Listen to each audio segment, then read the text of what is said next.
अपने आप में एक बड़ा इंस्टीट्यूशन है। बहुत बहुत स्वागत आचार्य जी हिंदुस्तान शिखर समागम में। जी धन्यवाद बहन। सेशन का नाम हमने रखा है उत्तराखंड के दिव्य गुण। हम सभी जानते हैं कि दया, करुणा, क्षमा, शील, सौंदर्य ये वो गुण हैं जो किसी शख्सियत के व्यक्तित्व को चार चांद लगाते हैं। उत्तराखंड तो देवों की भूमि है, यहाँ देवता बसते हैं, कण कण में देव हैं। उत्तराखंड के दिव्य गुण आपकी नज़रों में क्या हैं? उत्तराखंड की जो संस्कृति की हमारी जो सनातन का जो विरासत का हम एक आधार हैं, हम मूल हैं उत्तराखंड। इससे बड़ा दिव्य गुण हो नहीं सकता, क्योंकि संस्कृति से हम हैं और उत्तराखंड से संस्कृति का मूल है।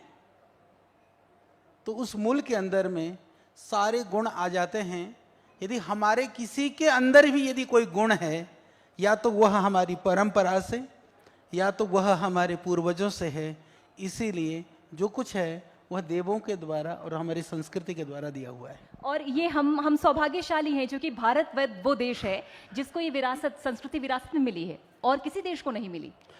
ये हम सब के लिए बहुत ही गौरव की बात है। आजकल क्योंकि राजनैतिक रूप से भी कई सारे प्रश्न उठाए जाते हैं, यह तो सौभाग्य की बात होती है यदि किसी समूह को, किसी जाति को या किसी देश की जनता को विरासत में, सांस्कृतिक विरासत में यदि बहुत सारा वैभव मिला हो तो हमें उसके ऊपर गर्व करना चाहिए। और जिन लोगों को पता ना हो तो पता करना चाहिए, परंतु हल्की बातें नहीं करनी चाहिए। जी। हमारा देश एक बहुत बड़ा पिघलने वाला बर्तन है। जब बहुत संस्कृति, परंपराएं, मान्यताएं पिघलती हैं तो हमारी संस्कृति जन्म लेती है, और ये संस्कृति हम सबको आत्मसात करते हुए आगे बढ़ना है। आचार्य जी, सबसे पहला सवाल आपसे ये करूंगी, चूंकि योग और आयुर्वेद 2047 तक संपूर्ण विकसित राष्ट्र के लक्ष्य के साथ हम आगे बढ़ रहे हैं, और इस नए भारत में आप आयुर्वेद और योग की कैसी भूमिका देखते हैं? भारतीय संस्कृति में ऋषियों ने जो कुछ भी किया वह किसी समूह के लिए, जाति के लिए, किसी खास व्यक्तियों के लिए नहीं किया। उन्होंने मानव मात्र के लिए किया। हमारी संस्कृति महान इसलिए है क्योंकि हम लोग सर्वे भवन्तु सुखिनः के उपासक हैं। इसीलिए योग और आयुर्वेद वो किसी मजहबी क्रिया नहीं है, वो कोई पूजा उपासना पद्धति नहीं है, वो जीवन पद्धति है। तो मनुष्य मात्र के लिए जीवन को सुंदरता और सुगमता से जीना चाहते हैं तो योग और आयुर्वेद का आश्रय लेना ही पड़ेगा। आयुर्वेद मतलब पूरी प्रकृति और प्रकृति से जुड़ा हुआ प्राकृतिक नियम। कोई दुनिया में एक भी आदमी कह दे कि मैं प्रकृति के नियमों के अनुकूल नहीं चलूँगा, मैं विरुद्ध चलूँगा, तो वो कभी जीवन में सुखी हो नहीं सकता। इसलिए आयुर्वेद मानने और न मानने की बात नहीं है। आयुर्वेदोक्ता तो आप जी रहे हैं। हम चाहे भोजन करते हैं, भोजन में मसालों से लेकर के या भोजन का जो खाद्यान्न का चयन है वह भी आयुर्वेद की ही एक परंपरा है, आयुर्वेद की एक विरासत है वो। इसी तरह से योग के अंदर जितनी भी एक्सरसाइज, लोग कहते हैं हम सूर्य नमस्कार नहीं करेंगे या हम ऐसा नहीं करेंगे, कुछ भी करो, करना तो योग ही पड़ेगा। एक टांग उठाओगे तो भी योग है, दो उठाओगे तो भी योग है, सर नीचे करोगे तो भी योग है, हाथ ऊपर करोगे तो भी योग है। तो करना तो पड़ेगा। ठीक है, आप अपने लघुता को दिखाने के लिए आप ये कह सकते हैं कि नहीं मैं ये वाला नहीं करूंगा, मुझे ऐसा नहीं करना है, मत करो, पर जो भी करोगे पर वो योगी होगा। तो इसीलिए योग और आयुर्वेद आने वाले समय की आवश्यकता भी है। हाँ। और आने वाला समय का भविष्य भी है। तो इसीलिए उस क्षेत्र में जुड़े हुए आज होटलों में ही, जैसे हम इसमें बड़े परिसर में बैठे हैं, पहले नहीं होता था, अब वहाँ पर योग सिखाने वाले लोग, अलग से स्पा, अलग से अलग तरह के आयुर्वेदिक मसाज, ये शुरू हो चुका है। क्यों? क्योंकि इसका जो लोगों ने इसकी महत्ता को अभी जानना शुरू किया है। उन्होंने देखा कि जिस तरह से भोजन की आवश्यकता शरीर को है, तो भोजन में भी हमें स्वाद के साथ में गुण भी चाहिए, और व्यायाम के साथ में शरीर को ठीक रखने के लिए ऐसी हमको फिजिकल एक्टिविटीज़ भी चाहिए। तो इसको हम जो मनुष्य के लिए आवश्यक चीज़ हो वो बढ़िया व्यापार भी बन सकता है। इसीलिए संभावनाएं हैं, इससे आपको सेहत भी मिलेगा, इससे व्यापार भी मिलेगा। तो तो जो उनको सेहत चाहिए उनको करिए, जिनको व्यापार चाहिए वो कराइए।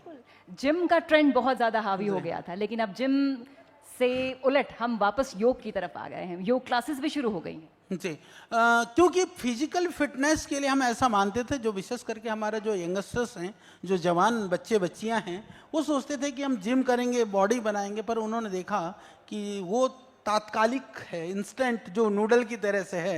परंतु यदि दीर्घकालिक रोगों से बचना चाहते हैं या हमारे जो इंटरनल ऑर्गन्स हैं उनको हम एक्सरसाइज देना चाहते हैं, तो जिम से नहीं, वो योग से ही हो सकता है। ये लोगों को भी समझ में आ गया ये है। बदलाव कैसे क्यों आया? ये बदलाव हमने ये समझने में इतनी देर क्यों लगा? ये बदलाव कैसे आया? जागरूकता जिनको लाना चाहिए, शायद समाज के अंदर वो उस तरह की अवेयरनेस नहीं लाया गया होगा। क्योंकि युवा, मैं कभी भी युवकों को दोष नहीं देता हूं, दोष हमारा है कि हम उनको, यदि हम अपनी जो हम चाहते हैं यदि हम उनको प्रवृत्त नहीं कर सकते हैं तो वो हमारी गलती है। तो अब वो प्रवृत्त हो रहे हैं तो उनकी विशेषता है, इसके लिए हमें स्वागत करना चाहिए। और युवाओं को भी मैं कहूँगा कि अधिक से अधिक आप जुड़िए, क्योंकि योग और आयुर्वेद से कोई हानि नहीं है, कुछ ना कुछ आपको जरूर मिलेगा, जरूर योग आयुर्वेद आपको देगा। अब तो इंटरनेशनल ब्रांडिंग हो चुकी है योगा की। जी, इंटरनेशनल योगा डे के रूप में माननीय प्रधानमंत्री जी ने जो प्रयास किया, श्रद्धेय स्वामी जी ने जो आज दुनिया में, यदि मैं आपको बताऊं पूजा बहन, कि पूरे विश्व के अंदर सिर्फ एक शब्द है, उसके बेसिक मीनिंग्स का सबको पता है, वो योग शब्द है। योग शब्द क्या है? किसी भी भाषा भाषी हो, कहीं भी दुनिया में हो, आप कहेंगे कि योगा, तो वो बताएगा कि कुछ ब्रीदिंग एक्सरसाइज, कुछ फिजिकल एक्सरसाइज को योग बोलते हैं। ये सबसे बड़ी बात है आज। आप लोगों की तो योगा धाम की एक लंबी यात्रा रही है। कहाँ से आप लोग चले थे, कहाँ पहुंचे हैं और आगे कहाँ जाना है? भारत को कहाँ जाना है? देखिए, व्यक्ति कहीं से भी किसी भी चीज को प्रारंभ करता है, शून्य से ही प्रारंभ होता है। जीवन की विकास यात्रा, या विविध हस्तियां यहां पर भी बैठी हैं, हम ऐसा मानते हैं कि शुरू तो शून्य से करना होगा। और पहुंचाने के लिए मैं ऐसा मानता हूं कि आप पहुंचने की चाह मत रखिए, आप ईमानदारी से अपने कर्तव्य का निर्वहन करने की चाह रखिए। आपका कर्तव्य वहां पहुंचाएगा जहां पहुंचना चाहते हैं। गड़बड़ तब हो जाता है, हम पहुंचना चाहते हैं पर कहीं कर्तव्य से विमुख हो जाते हैं। विमुख नहीं होना है, कर्तव्य निष्ठ होना है। तो जिसने शुरू कराया है पहुंचाएगा तो वही। आयुर्वेद पर आ जाते हैं। आयुर्वेद जिस तरह की जीवन शैली की मांग करता है, आपको लगता है क्या वो आम गृहस्थ जीवन में या फिर आम व्यवहारिक जीवन में क्या वो संभव है? बिल्कुल संभव है। आयुर्वेदिक जीवन जीने के लिए अलग से आपको कुछ नहीं करना पड़ेगा। जो फालतू चीजें कर रहे हैं उसको छोड़ना पड़ेगा। तो अपनाना कठिन है, ढूंढना कठिन है। जो कर रहे हैं उसमें से थोड़ा कम करना कोई कठिन तो है नहीं। तो उतना सावधानी रखें।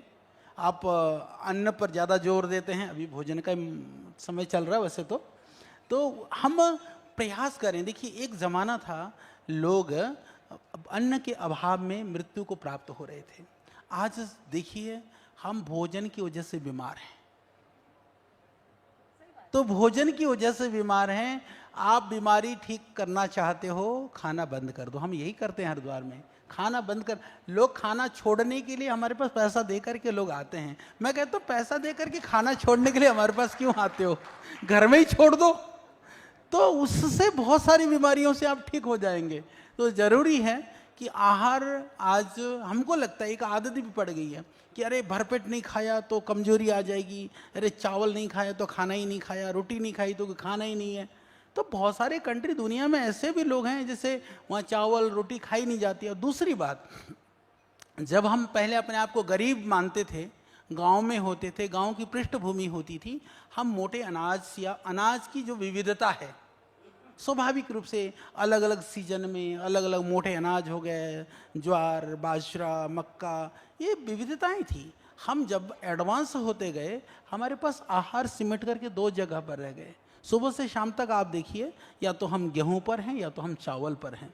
तो ठीक है, आज भारत सरकार ने प्रधानमंत्री जी के नेतृत्व में भी एक अभियान चलाया है इंटरनेशनल मिलेट्स ईयर के रूप में। तो मिलेट्स की ओर लौटना पड़ेगा। और मैं आपको कहता हूँ, देखिए कैल्शियम चाहिए, आयरन चाहिए, मिनरल्स चाहिए, विटामिन चाहिए। हम उसको गोलियों में ना ढूंढें, हम अनाज से उसको ढूंढ सकते हैं। आप ज्वार, बाजरा, मक्का, चौलाई इनको खाएंगे, उनके अंदर वो अलग अलग जितने भी हमारे शरीर के लिए ज़रूरत है, जो न्यूट्रिएंट्स की आवश्यकता है, वो उससे पूर्ति हो सकती है। एक दूसरी बात, यदि उनसे हम पूर्ति करते हैं तो वो उगाएगा कौन? वो किसान उगाएगा। मेरे जो किसान भाई है, जो सुदूर गांव में रहता है, पहाड़ों में रहता है, खेत खलिहानों में जो रहते हैं, वो उगाएंगे तो सेहत आपकी बनेगी और समृद्धि उस गांव में आएगी। इसके लिए अपने सेहत के लिए ना सही, गांव की समृद्धि के लिए, गांव की समृद्धि को ना समझ पाओ तो अपनी सेहत के लिए, पर अनाज की जो विविधता है उसका हमें ज़रूर आश्रय देना चाहिए, अपनाना चाहिए। वो आयुर्वेदोक्त जीवन भी वही है और हमारे स्वास्थ्य के लिए ये रहस्यमय जो खजाना है वो भी उसी में छिपा हुआ है। योगा की तो इंटरनेशनल ब्रांडिंग हो गई, लेकिन आयुर्वेद की कैसे हो? चूँकि डॉक्यूमेंटेशन ज़रूरी है, शोध ज्ञान ज़रूरी है, इस स्तर पर कितना काम हुआ है और कितना काम होना ज़रूरी है? आपके मंच के माध्यम से इस हिंदुस्तान की जो हमारा शिखर समागम के माध्यम से मैं एक निवेदन करना चाहता हूँ। 1972 से पहले चाइना के अंदर भी, जैसे आज एलोपैथिक और आयुर्वेद की स्थिति हमारे देश के अंदर है, लोग थोड़ी सी उसको ना अलग दृष्टि से देखते हैं कि तो ये अच्छा है, ये बुरा है, या ये आगे है, ये पीछे है। और उसका कारण क्या है? क्योंकि जो एलोपैथिक पढ़ने वाले जो डॉक्टर लोग हैं, उनको आयुर्वेद के विषय में नेगेटिव बताया जाता है। मैं आपको थोड़ा सा प्रामाणिकता के साथ इस बात को बताना चाह रहा हूँ। उनमें बहुत सारे जो एलोपैथिक चिकित्सक हैं वो आयुर्वेद पर भरोसा करते हैं, आयुर्वेद का प्रयोग भी करते हैं। वो इसलिए करते हैं क्योंकि उनको पढ़ाया नहीं गया, उनकी परिवार की परंपराओं से उनको बोध हुआ। यानी नॉलेज होने से आदमी प्रवृत्त होता है, नॉलेज न होने से या तो अज्ञानता में रहेगा या तो विरोध करेगा। तो उनका दोष नहीं है। तो मैं बात कर रहा हूँ 1972 की चाइना के अंदर में, चाइना गवर्नमेंट ने ये कंपलसरी कर दिया कि जैसे एलोपैथिक भी पढ़ना होगा तो चाइनीज मेडिसिन पढ़ना ही होगा। तो भारत में भी मैं आपको बताता हूँ, जैसे दूसरी डिग्रियों के लिए, जैसे मैं आपको बताऊँ कि किसी को लॉयर बनना हो तो 2-3 साल तो वही पढ़ेगा बेसिक, फिर आपको जो भी एक्सपर्टाइजेशन या स्पेशलाइजेशन में जाना होगा तो उस सब्जेक्ट, कोई क्रिमिनल में जाएगा, कोई सिविल में जाएगा, पर बेसिक तो वही पढ़ता है। इसी तरह से मेडिकल साइंस के अंदर में यदि ऐसा हो जाए कि बेसिक रूप में जो नेचुरोपैथी है, योगा है, आयुर्वेदा है, डॉक्टर ये पढ़ते हुए वो अपनी स्पेशलाइजेशन के लिए जाता है, तो मैं ये कहना चाहता हूँ कि पूरी देश की जो समस्या है वो खत्म हो जाएगी और आयुर्वेद पूरे विश्व के अंदर स्थापित हो जाएगा।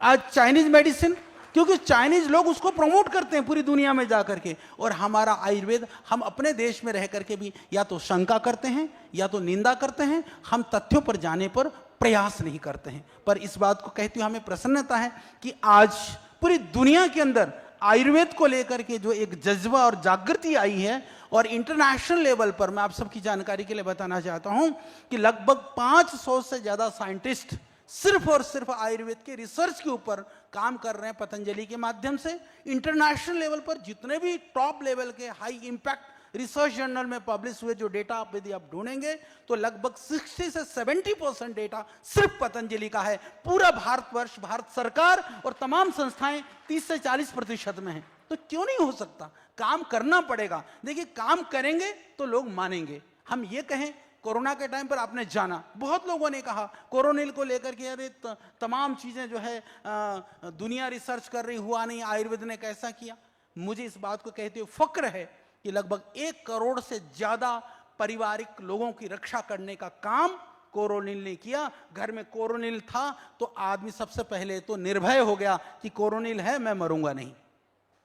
और दूसरी बात, लोग कहते हैं कि कोरोनिल की प्रामाणिकता क्या है कि वो बहुत कारगर थी। मैं आपको बताना चाहता हूं, पतंजलि की कोई भी संस्था कोरोना के टाइम पर एक दिन भी बंद नहीं हुई और हमारे यहाँ करीबन 30,000 लोग काम करते हैं। मुझे इस बात को कहते हुए प्रसन्नता है कि हमारे यहाँ एक भी कैजुअलिटी नहीं हुई, कोरोना की वजह से एक भी डेथ नहीं हुई। एक व्यक्ति हमारा चला गया था, वो बाहर मार्केटिंग का आदमी था, उसकी बीवी मेडिकल के डायरेक्टर थी, राजस्थान के थे, वो उसको थोड़ी प्रॉब्लम हुई, उसको हॉस्पिटलाइज कर दिया, वो बेचारा वो हमारे बीच में नहीं रहे। तो इससे बड़ा और क्या प्रमाण चाहिए? कई लोग कहते हैं कि नहीं आप लोग भी एलोपैथी का आश्रय लेते हैं। मैं कहता हूं कि पैथियों के झगड़े पे मत रहिए, सामर्थ्य पर जाइए। मैं कहता हूं कि एलोपैथिक आज हमारे यहाँ चिकित्सा के लिए हर रोज सैकड़ों डॉक्टर्स भर्ती हैं। हमारे यहाँ 4,000 से ज्यादा लोगों की आईपीडी की फैसिलिटी है, वहां भर्ती हैं। तो हम ये कहेंगे कि एलोपैथिक वाले आयुर्वेदिक नहीं खाएंगे? या मान लो मुझे कोई इमरजेंसी में जाना पड़ जाए तो मैंने थोड़ी ये ले रखा कि मैं एलोपैथी को झांकूंगा ही नहीं। हमको कंप्लीट कंप्रिहेंसिव सिस्टम के तहत एलोपैथिक और आयुर्वेद को आगे बढ़ाना पड़ेगा। और जो आयुर्वेद का सामर्थ्य है उसको षड्यंत्र से जो रोकने का प्रयास कर रहे हैं उनको मुंह तोड़ जवाब देना पड़ेगा, क्योंकि तभी इस देश को हम आगे बढ़ा सकेंगे और तभी आयुर्वेद की प्रतिष्ठापना पूरे विश्व के अंदर हम कर सकेंगे। यही मेरा सवाल था कि आधुनिक विज्ञान की कसौटी पर आप आयुर्वेद को कैसे साबित करेंगे? क्या इससे पहले भी चुनौतियों का सामना आपने किया होगा? कैसे प्रूव किया खुद? देखिए, आयुर्वेद स्वतः सिद्ध विज्ञान है। प्राचीन काल से हजारों वर्षों से ऋषियों ने इसके ऊपर काम किया है, परंतु अभी भी एविडेंस बेस्ड मेडिसिन के रूप में आयुर्वेद को स्थापित करना पड़ेगा। वो मैं एक जनसाधारण की भाषा में कहूं तो दुनिया को दुनिया की भाषा में समझाना होगा कि उसमें क्या दम है, तो ही आप स्थापित हो पाएंगे। और आयुर्वेद को एविडेंस बेस्ड मेडिसिन के रूप में स्थापित करने का काम पतंजलि कर रहा है। और ऐसे हमने सैकड़ों औषधियां भी बना चुके हैं, और जिसका प्री क्लिनिकल से लेकर के क्लिनिकल तक, और हम लोगों ने इन विवो इन विट्रो जो एलोपैथिक ड्रग बनने के लिए जो प्रक्रियाएं होती हैं उस सारे स्टैंडर्ड्स और प्रोसीजर्स को फॉलो करते हुए इस लेवल की आयुर्वेदिक औषधियां हमने बनाई हैं। और आज हम पूरी दुनिया के अंदर डंके की चोट पर इस बात को प्रचारित और प्रामाणिकता के साथ में इस बात को स्थापित भी कर रहे हैं।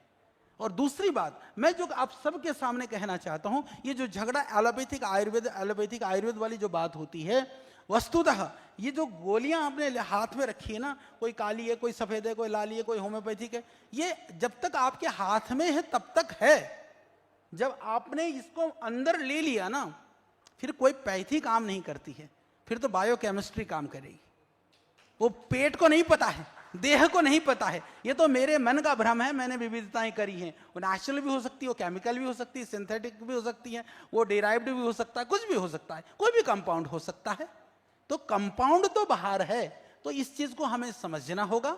समझ करके और अपनी परंपराओं के प्रति जिस दिन हम गर्व करना शुरू कर देंगे तो उस दिन दुनिया हमारी परंपराओं को स्वीकार करना शुरू कर देगा। क्योंकि यदि हमारी परंपराओं की यदि हम प्रशंसा नहीं करेंगे, हमारी परंपराओं पर हमें विश्वास नहीं होगा, तो ये मान करके रहिए कि अमेरिका से कोई हमारी परंपराओं के गीत गाने के लिए तो हमारे बीच में कोई नहीं आने वाला है।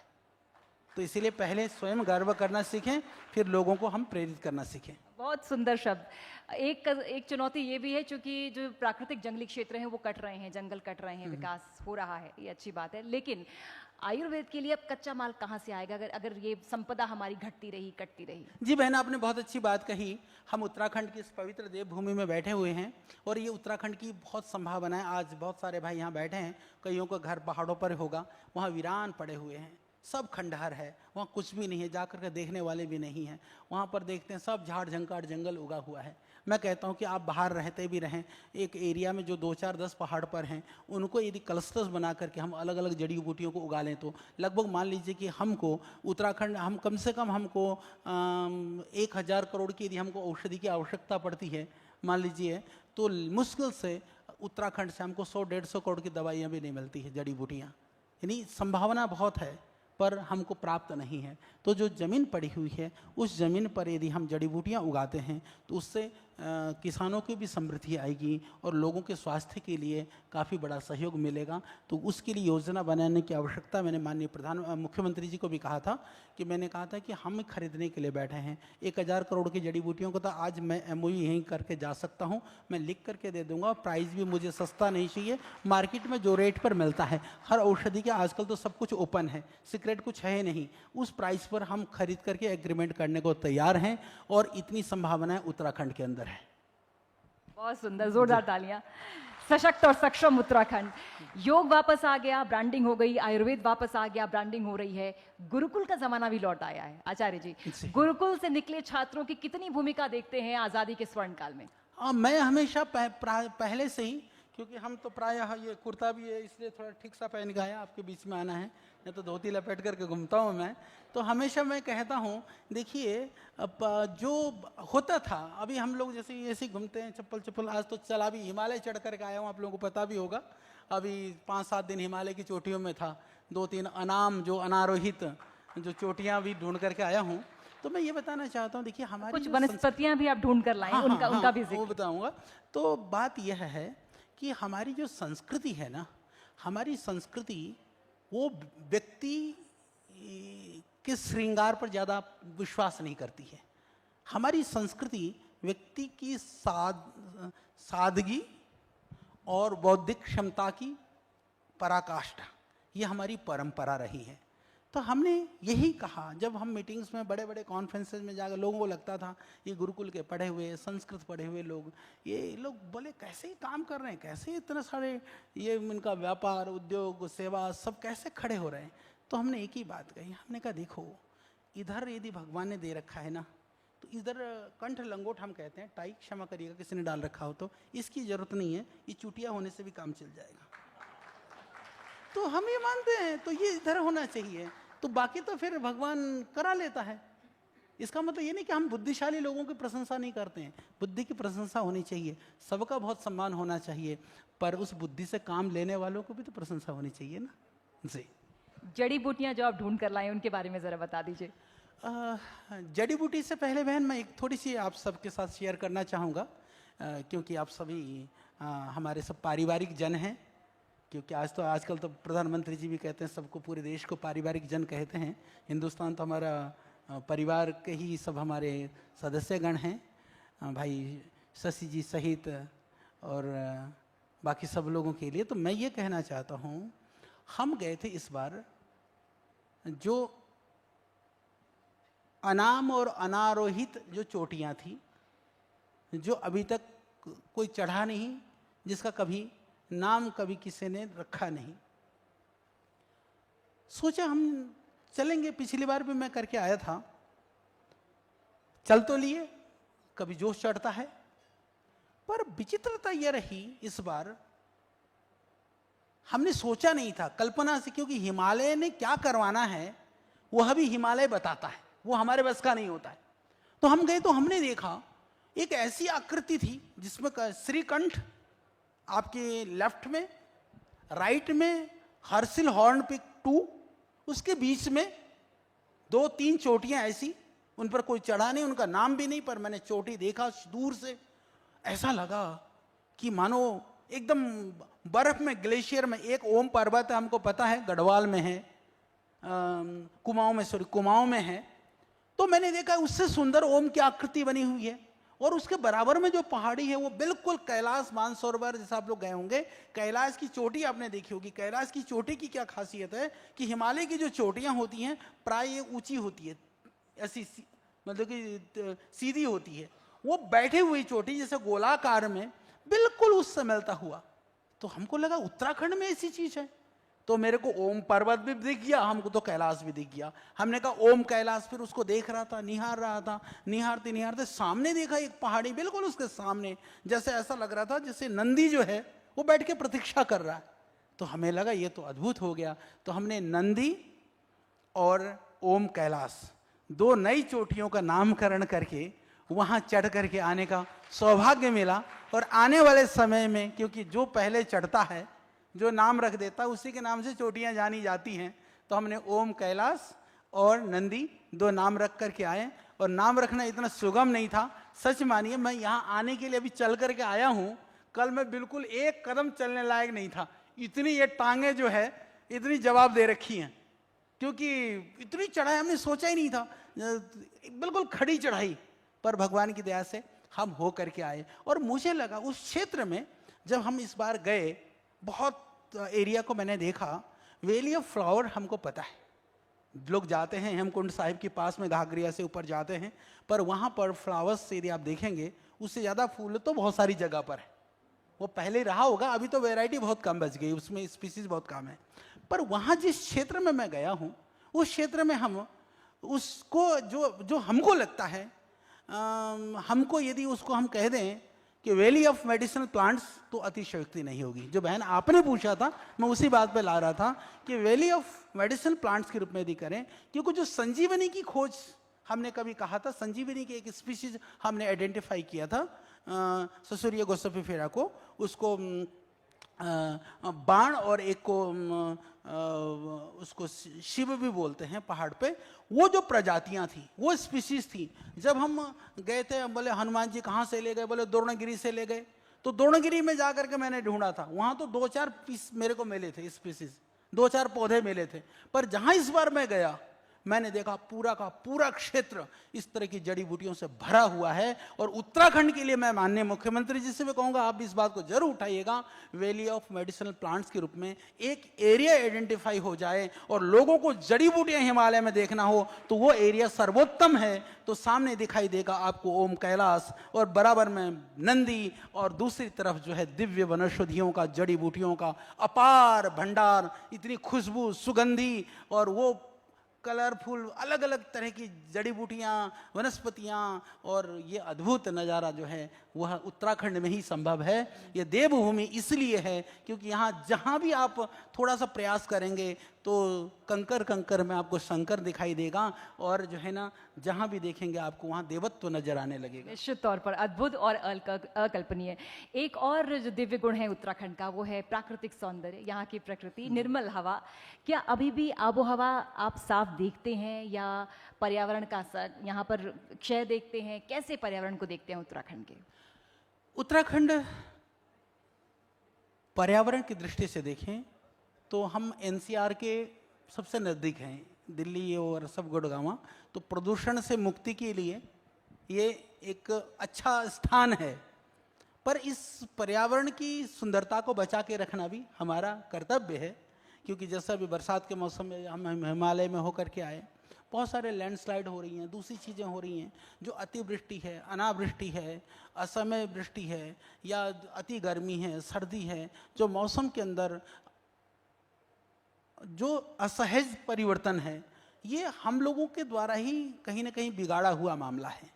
ये किन चीज़ों से बिगड़ रहा है, ये हमको विचार करना होगा, और विचार करते हुए उसको सुधार करने का हमको प्रयास करना होगा। बाकी वास्तव में उत्तराखंड यह देवभूमि तो ही है, यह स्वास्थ्य के लिए भी बहुत ही उपयुक्त भूमि है, और अच्छा ऑक्सीजन चाहिए, बढ़िया आपको शुद्ध वातावरण चाहिए, तो उत्तराखंड सर्वोत्तम स्थान है, इसमें किंचित मात्र भी कोई संशय नहीं है। उत्तराखंड जिसे हम देवों की भूमि कहते हैं, और जहाँ पर लोग रहते होंगे, आप अंदाज़ा लगाइए कि खुद को कितना गौरवान्वित महसूस करते होंगे। उत्तराखंड के लोगों के लिए, जन जन के लिए आयुर्वेद और योग को लेकर आपका संदेश? जीवन में जैसे मैंने निवेदन किया कि आप यहाँ के उत्तराखंड में रहते हैं, तो कम से कम उत्तराखंड के जो लोकल प्रोडक्ट्स हैं, लोकल जो खाद्यान्न हैं, जो हमारी माताएं बहनें जो आर्टिसंस जो चीज़ें बनाती हैं, जो उन सब का प्रयोग आप करिए, जिससे कि आपको स्वास्थ्य मिलेगा, उनको उनसे समृद्धि आएगी। ये तो आप करें ही करें, और उत्तराखंड के प्रोडक्ट को बाहर जितना हम ले जा सकते हैं। जैसे मैंने कहा कि अभी ऊपर होकर के आया था, तो हरसिल का राजमा बहुत फेमस है। मैंने पूछा कि राजमा कितने रुपए किलो बेचते हो? आपको पता है, माताएं बहनें बैठी हैं जो बाज़ार से खरीदती होंगी, तो उन्होंने कहा कि हमारा तो यहाँ से 300 रुपये किलो बिकता है, जबकि 160-170 रुपये किलो तो यहाँ देहरादून में भी मिल जाता है, क्योंकि वहाँ की जो क्वालिटी है वो अलग है। हरसिल का राजमा पूरी दुनिया में प्रसिद्ध है। तो इसीलिए, क्योंकि हम यदि ब्रांडिंग अपनी चीज़ों को कर लें, राजमा का ब्रांडिंग हो जाने से दुगुने रेट पे यदि राजमा बिक सकता है, तो हर चीज़ का यदि हम ऐसी ब्रांडिंग करें तो इकोनॉमी तो हमारी डबल वसी हो जाएगी। तो उसको करने में हम सब मदद करें, बस मेरा यही कहना है और यही मेरा निवेदन है। और मैंने आपसे गुजारिश की थी कि अगर किसी के मन में कोई सवाल हो आयुर्वेद को लेकर, योग को लेकर, तो आचार्य जी से आप पूछ सकते हैं, लिखकर अपना संदेश भेज दीजिए।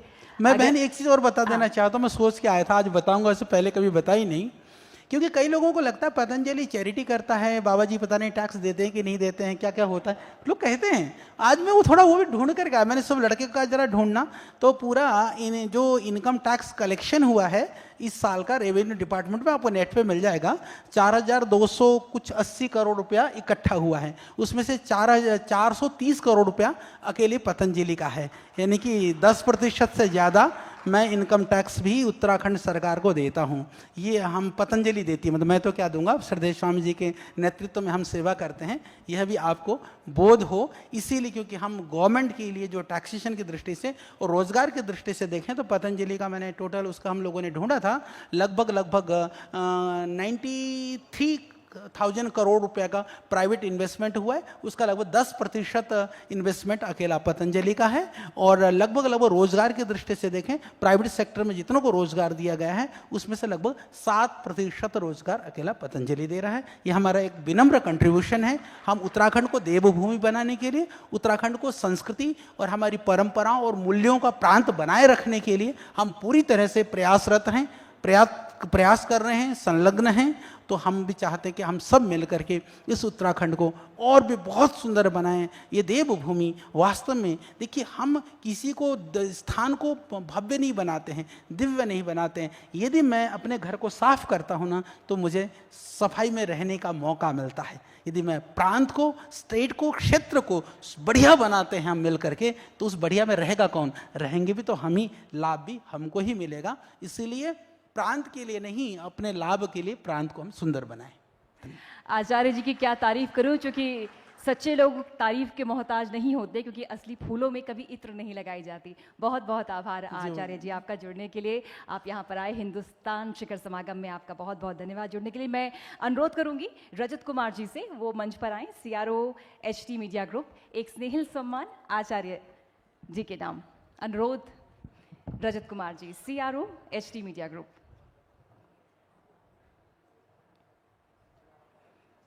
आचार्य जी के लिए कहा भी जाता है, ये जहां भी जाते हैं बना लेते हैं जगह अपने लिए, इनको आता है हुनर दिल में उतर जाने का। अपनी प्यार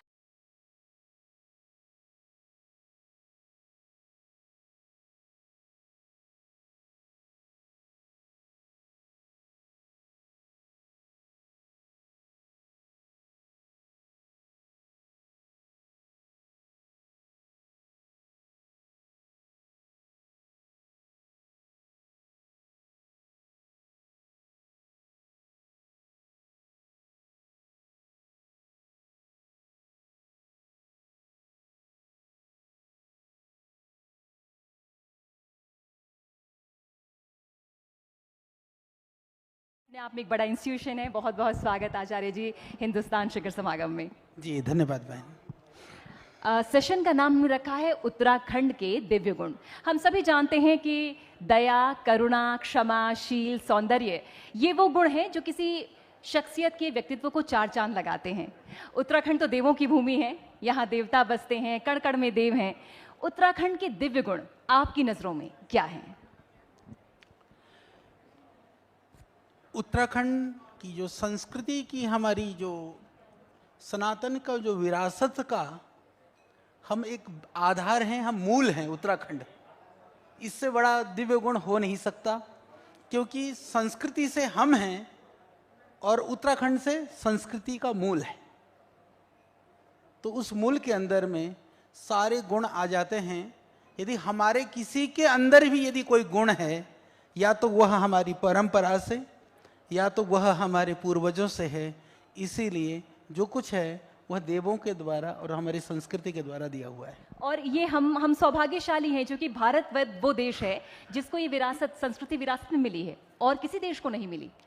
ये हम सब के लिए बहुत ही गौरव की बात है। आजकल क्योंकि राजनैतिक रूप से भी कई सारे प्रश्न उठाए जाते हैं, यह तो सौभाग्य की बात होती है यदि किसी समूह को, किसी जाति को या किसी देश की जनता को विरासत में सांस्कृतिक विरासत में यदि बहुत सारा वैभव मिला हो तो हमें उसके ऊपर गर्व करना चाहिए, और जिन लोगों को पता ना हो तो पता करना चाहिए, परंतु हल्की बातें नहीं करनी चाहिए।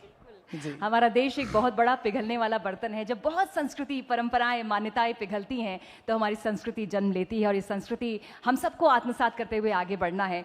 आचार्य जी, सबसे पहला सवाल आपसे ये करूंगी, चूंकि योग और आयुर्वेद 2047 तक संपूर्ण विकसित राष्ट्र के लक्ष्य के साथ हम आगे बढ़ रहे हैं, और इस नए भारत में आप आयुर्वेद और योग की कैसी भूमिका देखते हैं?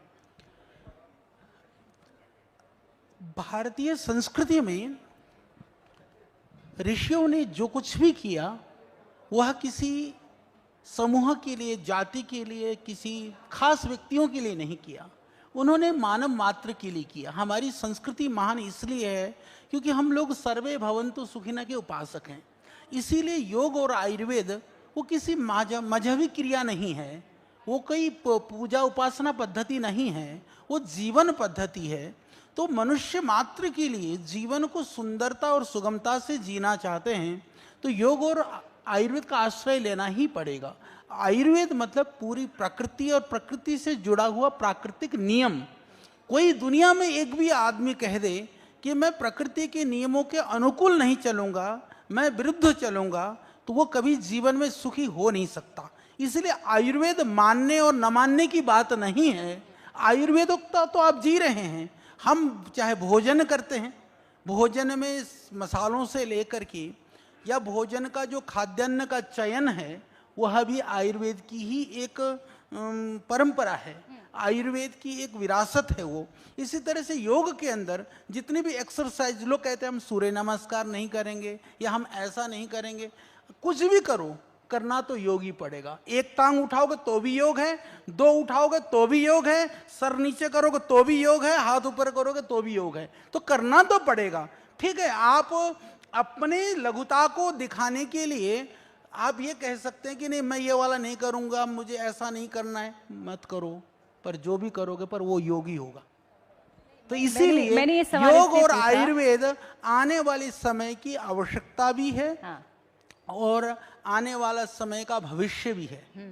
तो इसलिए उस क्षेत्र में जुड़े हुए आज होटलों में ही, जैसे हम इसमें बड़े परिसर में बैठे हैं, पहले नहीं होता था, अब वहाँ पर योग सिखाने वाले लोग, अलग से स्पा, अलग से अलग तरह के आयुर्वेदिक मसाज, ये शुरू हो चुका है। क्यों? क्योंकि इसका जो लोगों ने इसकी महत्ता को अभी जानना शुरू किया है। उन्होंने देखा कि जिस तरह से भोजन की आवश्यकता शरीर को है, तो भोजन में भी हमें स्वाद के साथ में गुण भी चाहिए, और व्यायाम के साथ में शरीर को ठीक रखने के लिए ऐसी हमको फिजिकल एक्टिविटीज़ भी चाहिए।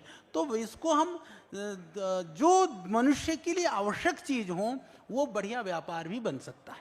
इसीलिए संभावनाएं हैं, इससे आपको सेहत भी मिलेगा, इससे व्यापार भी मिलेगा। तो जो उनको सेहत चाहिए उनको करिए, जिनको व्यापार चाहिए वो कराइए। जिम का ट्रेंड बहुत ज़्यादा हावी हो गया था, लेकिन अब जिम से उलट हम वापस योग की तरफ आ गए हैं, योग क्लासेस भी शुरू हो गई हैं। जी, क्योंकि फिजिकल फिटनेस के लिए हम ऐसा मानते थे, जो विशेष करके हमारे जो यंगस्टर्स हैं, जो जवान बच्चे बच्चियां हैं, वो सोचते थे कि हम जिम करेंगे, बॉडी बनाएंगे, पर उन्होंने देखा कि वो तात्कालिक है, इंस्टेंट, जो नूडल की तरह से है।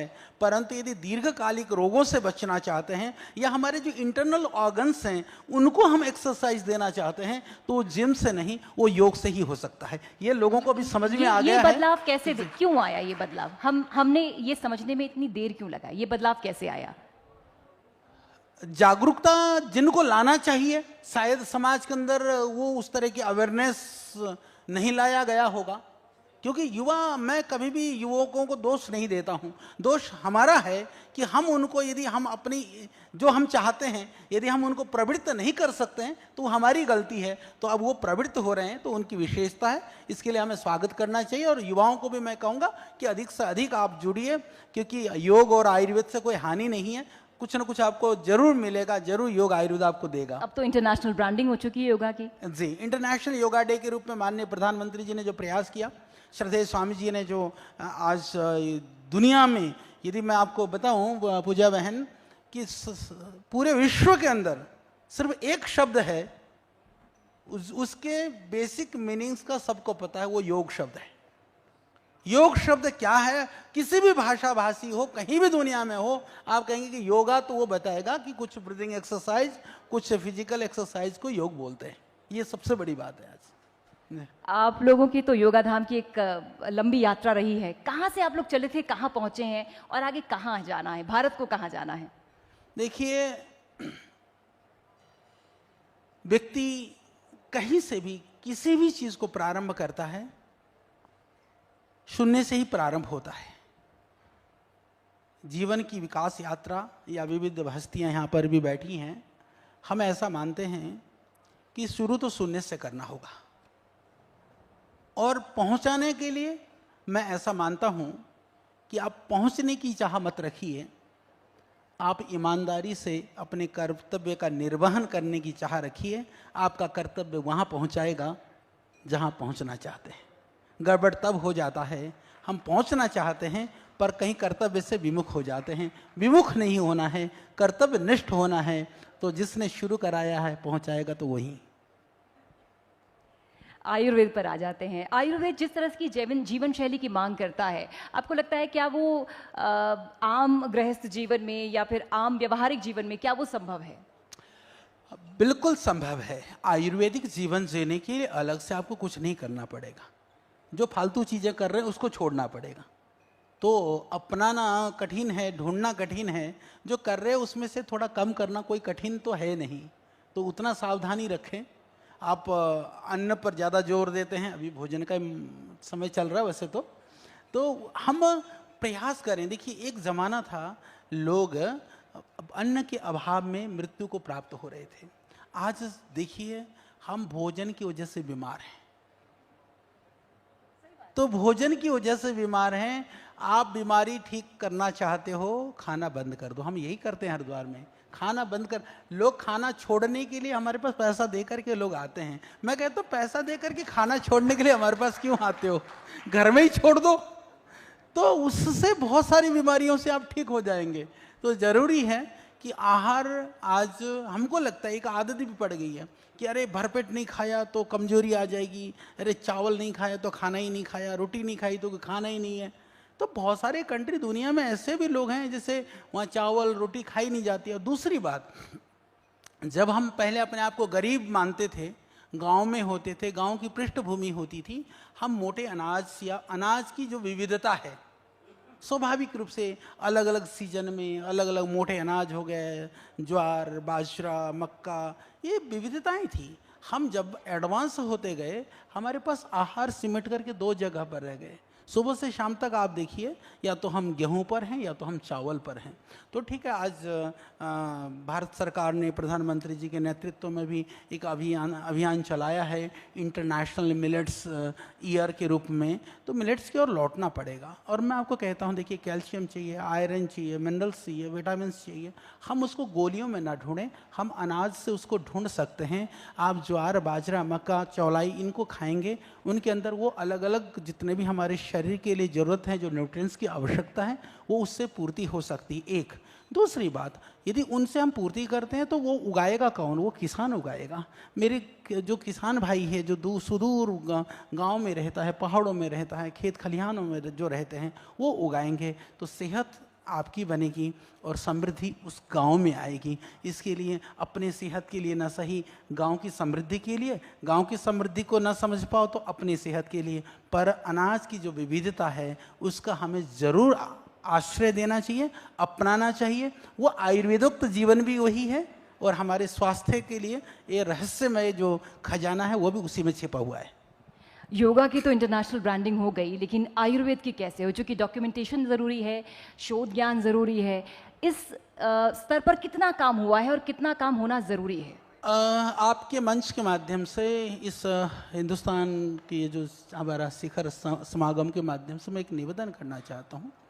1972 से पहले चाइना के अंदर भी, जैसे आज एलोपैथिक और आयुर्वेद की स्थिति हमारे देश के अंदर है, लोग थोड़ी सी उसको ना अलग दृष्टि से देखते हैं कि तो ये अच्छा है, ये बुरा है, या ये आगे है, ये पीछे है। और उसका कारण क्या है?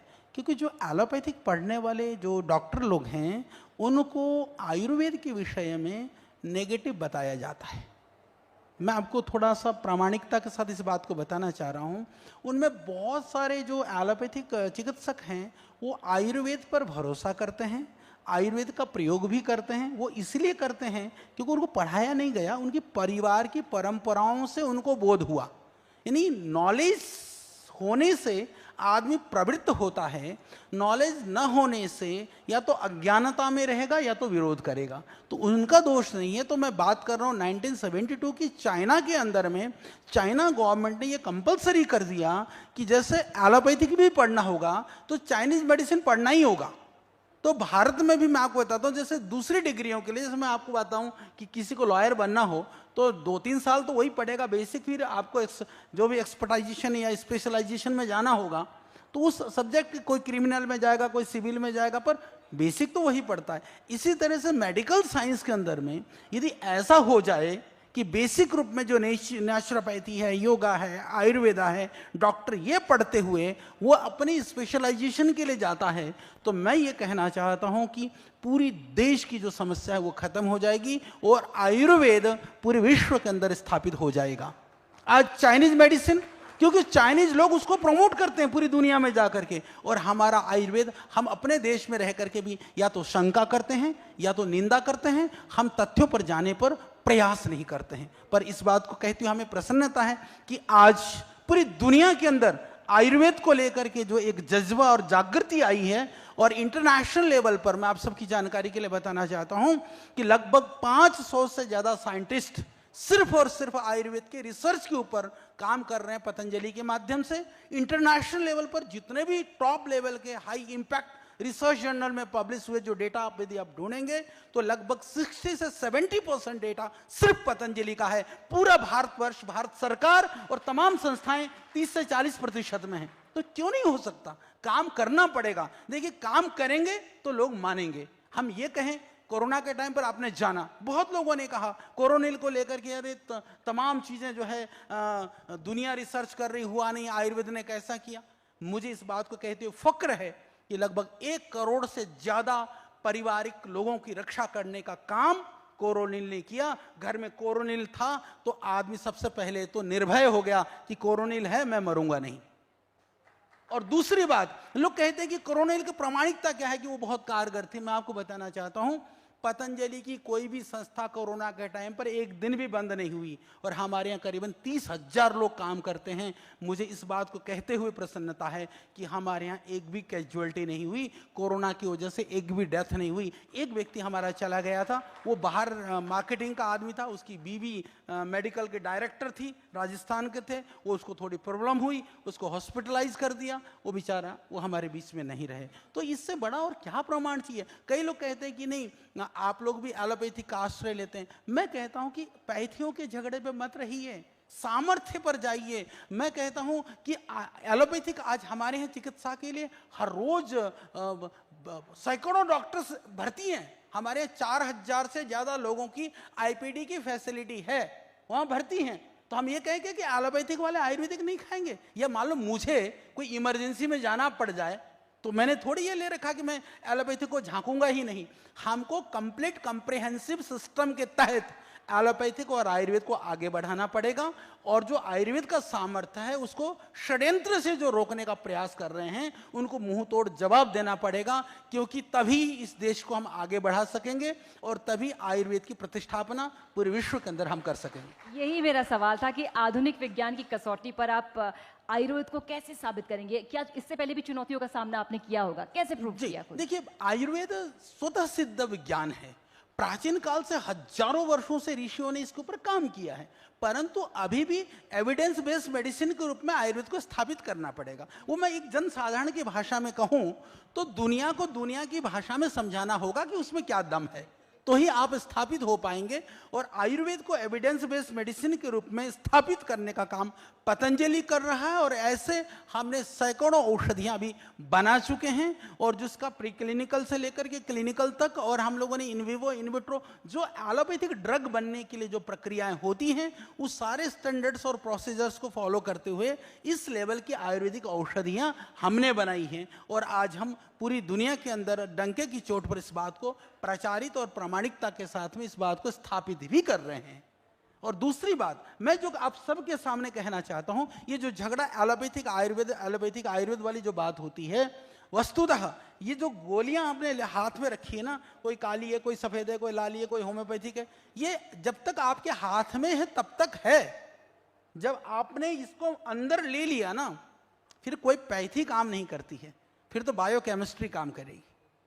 वो पेट को नहीं पता है, देह को नहीं पता है, ये तो मेरे मन का भ्रम है, मैंने विविधताएं करी हैं। वो नेचुरल भी हो सकती है, वो केमिकल भी हो सकती है, सिंथेटिक भी हो सकती है, वो डिराइव्ड भी हो सकता है, कुछ भी हो सकता है, कोई भी कंपाउंड हो सकता है। तो कंपाउंड तो बाहर है, तो इस चीज को हमें समझना होगा। समझ करके और अपनी परंपराओं के प्रति जिस दिन हम गर्व करना शुरू कर देंगे, तो उस दिन दुनिया हमारी परंपराओं को स्वीकार करना शुरू कर देगा। क्योंकि यदि हमारी परंपराओं की यदि हम प्रशंसा नहीं करेंगे, हमारी परंपराओं पर हमें विश्वास नहीं होगा, तो ये मान करके रहिए कि अमेरिका से कोई हमारी परंपराओं के गीत गाने के लिए तो हमारे बीच में कोई नहीं आने वाला है। तो इसीलिए पहले स्वयं गर्व करना सीखें, फिर लोगों को हम प्रेरित करना सीखें। बहुत सुंदर शब्द। एक चुनौती ये भी है, क्योंकि जो प्राकृतिक जंगली क्षेत्र हैं वो कट रहे हैं, जंगल कट रहे हैं, विकास हो रहा है, ये अच्छी बात है। लेकिन आयुर्वेद के लिए अब कच्चा माल कहाँ से आएगा अगर ये संपदा हमारी घटती रही, कटती रही? जी बहन, आपने बहुत अच्छी बात कही। हम उत्तराखंड की इस पवित्र देवभूमि में बैठे हुए हैं और ये उत्तराखंड की बहुत संभावना है। आज बहुत सारे भाई यहाँ बैठे हैं, कईयों का घर पहाड़ों पर होगा, वहाँ वीरान पड़े हुए हैं, सब खंडहर है, वहाँ कुछ भी नहीं है, जाकर के देखने वाले भी नहीं हैं। वहाँ पर देखते हैं सब झाड़ झंकार जंगल उगा हुआ है। मैं कहता हूँ कि आप बाहर रहते भी रहें, एक एरिया में जो 2-4-10 पहाड़ पर हैं, उनको यदि क्लस्टर्स बना करके हम अलग अलग जड़ी बूटियों को उगा लें, तो लगभग मान लीजिए कि हमको उत्तराखंड, हम कम से कम हमको 1000 करोड़ की यदि हमको औषधि की आवश्यकता पड़ती है, मान लीजिए, तो मुश्किल से उत्तराखंड से हमको 100-150 करोड़ की दवाइयाँ भी नहीं मिलती है, जड़ी बूटियाँ।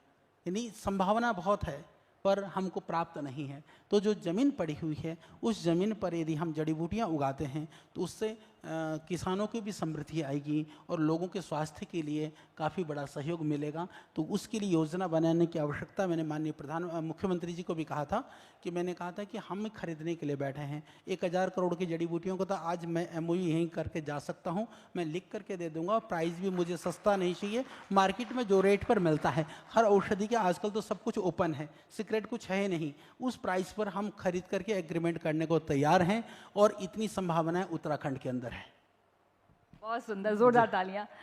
सशक्त और सक्षम उत्तराखंड। योग वापस आ गया, ब्रांडिंग हो गई, आयुर्वेद वापस आ गया, ब्रांडिंग हो रही है, गुरुकुल का जमाना भी लौट आया है। आचार्य जी, गुरुकुल से निकले छात्रों की कितनी भूमिका देखते हैं आजादी के स्वर्ण काल में? मैं हमेशा पहले से ही, क्योंकि हम तो प्रायः ये कुर्ता भी है इसलिए थोड़ा ठीक सा पहन के आया, आपके बीच में आना है, नहीं तो धोती लपेट करके घूमता हूँ मैं। तो हमेशा मैं कहता हूँ, देखिए अब जो होता था, अभी हम लोग जैसे ऐसे घूमते हैं चप्पल, आज तो चला भी हिमालय चढ़ करके आया हूँ, आप लोगों को पता भी होगा। अभी 5-7 दिन हिमालय की चोटियों में था, 2-3 अनारोहित जो चोटियाँ भी ढूंढ करके आया हूँ। तो मैं ये बताना चाहता हूँ, देखिए हमारी कुछ वनस्पतियां भी आप ढूंढ कर लाए, उनका भी जिक्र वो बताऊंगा। तो बात यह है कि हमारी जो संस्कृति है ना, हमारी संस्कृति वो व्यक्ति के श्रृंगार पर ज़्यादा विश्वास नहीं करती है। हमारी संस्कृति व्यक्ति की सादगी और बौद्धिक क्षमता की पराकाष्ठा, ये हमारी परंपरा रही है। तो हमने यही कहा, जब हम मीटिंग्स में, बड़े बड़े कॉन्फ्रेंसेस में जाकर, लोगों को लगता था ये गुरुकुल के पढ़े हुए, संस्कृत पढ़े हुए लोग, ये लोग बोले कैसे ही काम कर रहे हैं, कैसे इतने सारे ये इनका व्यापार, उद्योग, सेवा सब कैसे खड़े हो रहे हैं। तो हमने एक ही बात कही, हमने कहा देखो, इधर यदि भगवान ने दे रखा है ना, तो इधर कंठ लंगोट हम कहते हैं, टाई क्षमा करिएगा किसी ने डाल रखा हो तो, इसकी जरूरत नहीं है, ये चूटिया होने से भी काम चल जाएगा। तो हम ये मानते हैं, तो ये इधर होना चाहिए, तो बाकी तो फिर भगवान करा लेता है। इसका मतलब ये नहीं कि हम बुद्धिशाली लोगों की प्रशंसा नहीं करते हैं, बुद्धि की प्रशंसा होनी चाहिए, सबका बहुत सम्मान होना चाहिए, पर उस बुद्धि से काम लेने वालों को भी तो प्रशंसा होनी चाहिए ना। जी, जड़ी बूटियां जो आप ढूंढ कर लाए, उनके बारे में जरा बता दीजिए। जड़ी बूटी से पहले बहन मैं एक थोड़ी सी आप सबके साथ शेयर करना चाहूँगा, क्योंकि आप सभी हमारे सब पारिवारिक जन हैं। क्योंकि आजकल तो प्रधानमंत्री जी भी कहते हैं सबको, पूरे देश को पारिवारिक जन कहते हैं। हिंदुस्तान तो हमारा परिवार के ही सब हमारे सदस्यगण हैं, भाई शशि जी सहित और बाकी सब लोगों के लिए। तो मैं ये कहना चाहता हूँ, हम गए थे इस बार, जो अनाम और अनारोहित जो चोटियाँ थी, जो अभी तक कोई चढ़ा नहीं, जिसका कभी नाम कभी किसी ने रखा नहीं, सोचा हम चलेंगे। पिछली बार भी मैं करके आया था, चल तो लिए, कभी जोश चढ़ता है। पर विचित्रता यह रही इस बार, हमने सोचा नहीं था कल्पना से, क्योंकि हिमालय ने क्या करवाना है वह भी हिमालय बताता है, वो हमारे बस का नहीं होता है।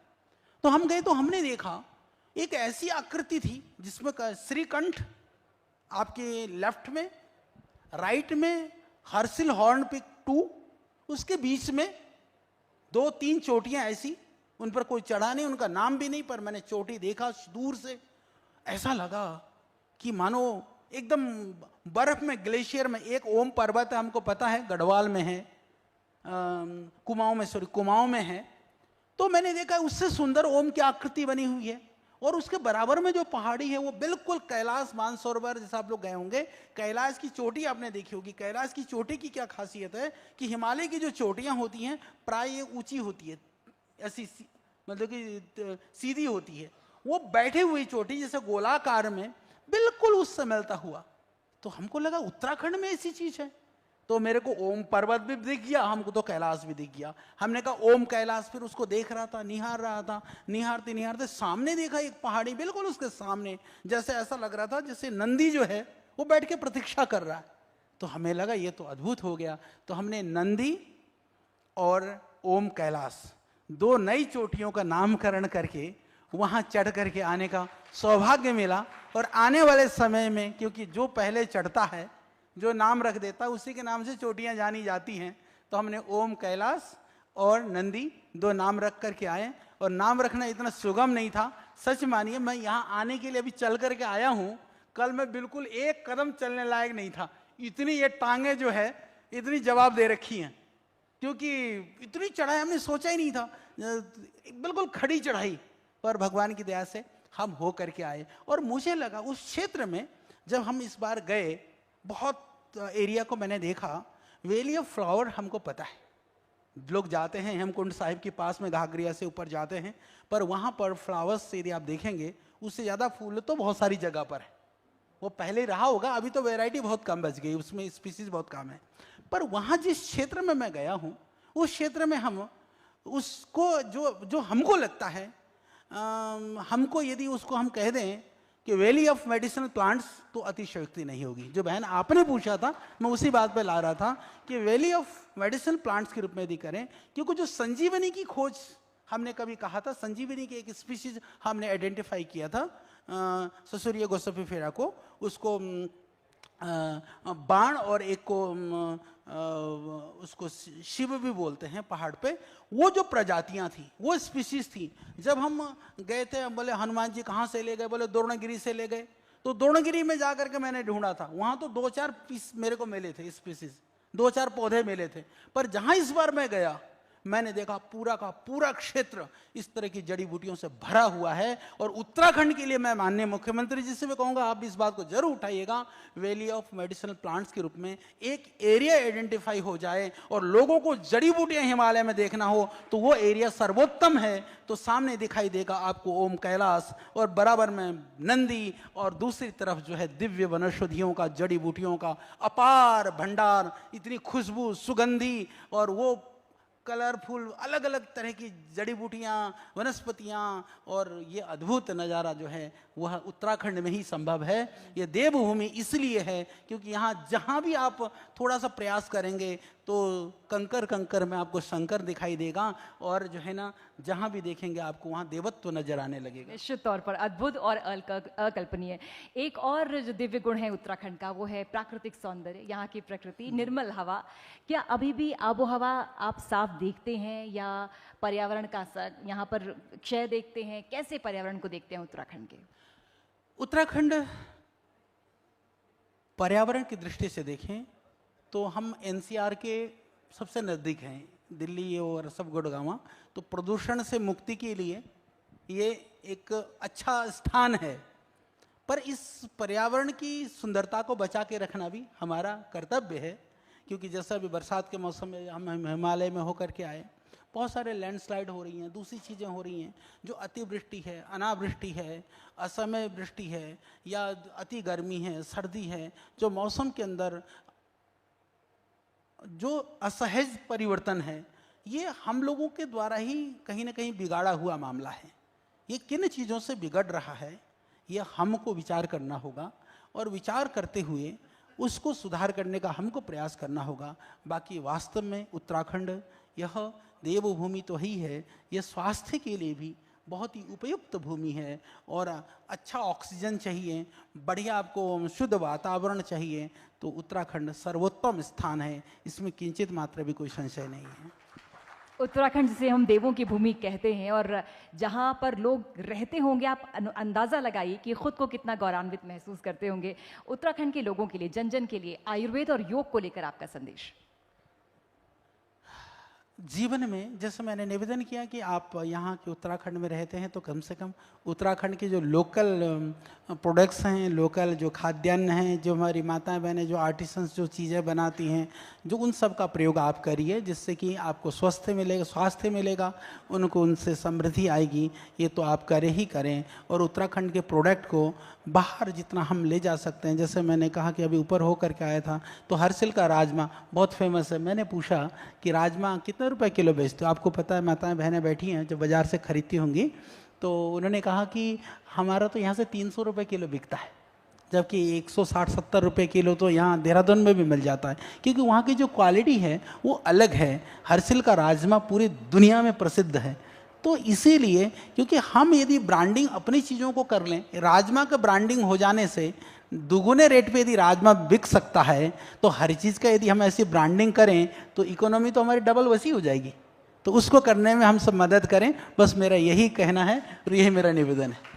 और मैंने आपसे गुजारिश की थी कि अगर किसी के मन में कोई सवाल हो आयुर्वेद को लेकर, योग को लेकर, तो आचार्य जी से आप पूछ सकते हैं। लिखकर अपना संदेश भेज दीजिए। मैं बहन एक चीज़ और बता देना चाहता हूँ, मैं सोच के आया था आज बताऊंगा, इससे पहले कभी बताई नहीं, क्योंकि कई लोगों को लगता है पतंजलि चैरिटी करता है, बाबा जी पता नहीं टैक्स देते हैं कि नहीं देते हैं, क्या क्या होता है, लोग कहते हैं। आज मैं वो थोड़ा वो भी ढूंढ कर गया, मैंने सब लड़के का जरा ढूंढना, तो पूरा जो इनकम टैक्स कलेक्शन हुआ है इस साल का रेवेन्यू डिपार्टमेंट में, आपको नेट पे मिल जाएगा, 4,200 कुछ 80 करोड़ रुपया इकट्ठा हुआ है। उसमें से 430 करोड़ रुपया अकेले पतंजलि का है, यानी कि 10% से ज़्यादा मैं इनकम टैक्स भी उत्तराखंड सरकार को देता हूँ। ये हम पतंजलि देती है, मतलब मैं तो क्या दूंगा, श्रद्धेय स्वामी जी के नेतृत्व में हम सेवा करते हैं, यह भी आपको बोध हो। इसीलिए क्योंकि हम गवर्नमेंट के लिए जो टैक्सेशन की दृष्टि से और रोजगार की दृष्टि से देखें, तो पतंजलि का मैंने टोटल उसका हम लोगों ने ढूंढा था, लगभग 93,000 करोड़ रुपए का प्राइवेट इन्वेस्टमेंट हुआ है। उसका लगभग 10% इन्वेस्टमेंट अकेला पतंजलि का है, और लगभग रोजगार की दृष्टि से देखें, प्राइवेट सेक्टर में जितनों को रोजगार दिया गया है उसमें से लगभग 7% रोजगार अकेला पतंजलि दे रहा है। यह हमारा एक विनम्र कंट्रीब्यूशन है। हम उत्तराखंड को देवभूमि बनाने के लिए, उत्तराखंड को संस्कृति और हमारी परंपराओं और मूल्यों का प्रांत बनाए रखने के लिए हम पूरी तरह से प्रयासरत हैं, प्रयास कर रहे हैं, संलग्न हैं। तो हम भी चाहते हैं कि हम सब मिलकर के इस उत्तराखंड को और भी बहुत सुंदर बनाएं। ये देवभूमि वास्तव में, देखिए, हम किसी को स्थान को भव्य नहीं बनाते हैं, दिव्य नहीं बनाते हैं। यदि मैं अपने घर को साफ करता हूँ ना, तो मुझे सफाई में रहने का मौका मिलता है। यदि मैं प्रांत को, स्टेट को, क्षेत्र को बढ़िया बनाते हैं हम मिल करके, तो उस बढ़िया में रहेगा कौन? रहेंगे भी तो हम ही, लाभ भी हमको ही मिलेगा। इसीलिए प्रांत के लिए नहीं, अपने लाभ के लिए प्रांत को हम सुंदर बनाएं। आचार्य जी की क्या तारीफ करूं, क्योंकि सच्चे लोग तारीफ के मोहताज नहीं होते, क्योंकि असली फूलों में कभी इत्र नहीं लगाई जाती। बहुत बहुत आभार आचार्य जी आपका जुड़ने के लिए। आप यहाँ पर आए, हिंदुस्तान शिखर समागम में आपका बहुत बहुत धन्यवाद जुड़ने के लिए। मैं अनुरोध करूंगी रजत कुमार जी से, वो मंच पर आए। CRO HT मीडिया ग्रुप, एक स्नेहिल सम्मान आचार्य जी के नाम। अनुरोध Rajat Kumar ji, CRO HT media group.